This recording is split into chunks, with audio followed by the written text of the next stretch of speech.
Hi friend, Darjeeling এসেছি আর দার্জিলিংয়ে এসে বাতাসিয়া লুপে এই মুহূর্তে আমরা দাঁড়িয়ে আছি। এখান থেকে আমরা দেখে ফেললাম টয় ট্রেন।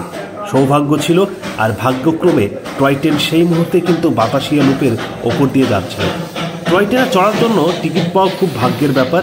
টিকিট 3 থেকে 4 মাস আগে আপনাকে বুক করতে হবে।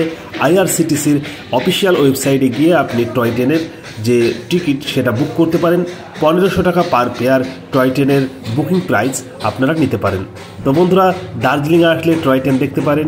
দার্জিলিং যে স্টেশন রয়েছে সেখানে এবং ঘুম স্টেশনে গিয়েও কিন্তু আপনি টয় ট্রেন দেখতে পারেন।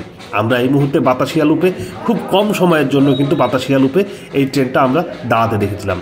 ইঞ্জিন হচ্ছে আপনার এখানে কয়লা ইঞ্জিন ট্রেন মানে সেই আগের যুগের কথা মনে পড়ে যায়।